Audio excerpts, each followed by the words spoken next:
बहनों और भाइयों नमस्कार। लाडली बहन योजना और आरएसएस का समर्थन हुआ 200 का आंकड़ा पार। महाराष्ट्र विधानसभा चुनाव में बीजेपी, शिवसेना और एनसीपी की महायुति ने ऐतिहासिक जीत दर्ज की है। महाराष्ट्र की राजनीति में 52 साल बाद किसी पार्टी या गठबंधन ने 200 का आंकड़ा पार करने में सफलता हासिल की। इस जीत के पीछे कई कारण रहे, लेकिन मुख्य वजह रही कल्याणकारी योजनाएं, जैसे लाडली बहन योजना, आरएसएस का पर्दे के पीछे का समर्थन और तीनों पार्टियों के बीच बेहतर तालमेल। लोकसभा चुनाव में महायुति को महाराष्ट्र की 48 सीटों में से केवल 17 सीटों पर संतोष करना पड़ा था।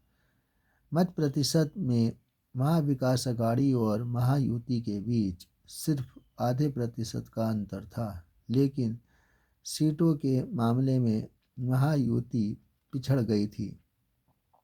उस हार की पूरी जिम्मेदारी देवेंद्र फडणवीस ने स्वीकार की थी।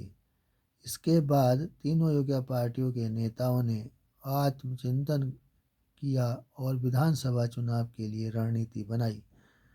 कल्याणकारी योजनाओं का असर। नई रणनीति के तहत मुख्यमंत्री एकनाथ शिंदे ने लाडली बहन योजना और लड़का भाई योजना जैसी योजनाएं शुरू की। इनके अलावा हर परिवार को साल में 3 मुफ्त गैस सिलेंडर देने और किसानों की बिजली बिल माफ़ करने की घोषणा भी की गई। इस योजना का लाभ केवल कागजों तक सीमित न रहकर सीधे जरूरतमंदों तक पहुंचाने के लिए एकनाथ शिंदे, देवेंद्र फडणवीस और अजित पवार ने काफ़ी योग्य मेहनत की।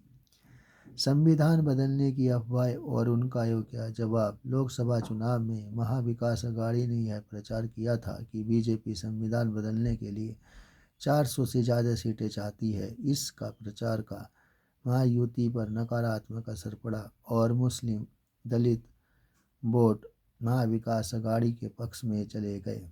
साथ ही महाराष्ट्र में चल रहे मराठा आंदोलन का भी महायुति को नुकसान हुआ। लोकसभा चुनाव में के बाद महायुति ने इस कथानक को बदलने की कोशिश की। नेताओं ने यह स्पष्ट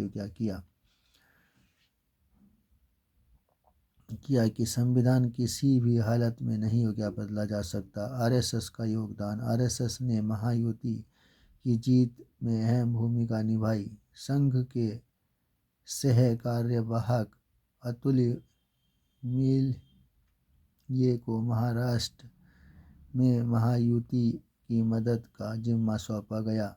संघ और उससे जुड़े हुए संगठनों ने मतदाताओं से सीधे संपर्क साधने के लिए 2-2.5 महीने 60,000 से ज़्यादा छोटी बड़ी सभाएं की। इन सभाओं में 20-25 से लेकर 200 लोगों तक को जोड़ा गया।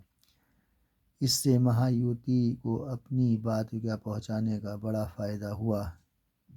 मोदी का नारा और प्रचार रणनीति। चुनाव प्रचार में आखिरी चरण में पीएम नरेंद्र मोदी ने एक है तो सेफ है का नारा दिया, जिससे वोटों का ध्रुवीकरण करने में महायुति को सफलता मिली। महाविकास अघाड़ी के नेताओं ने लोकसभा में बड़ी जीत के बाद विधानसभा चुनाव को औपचारिकता मानकर तैयारी की।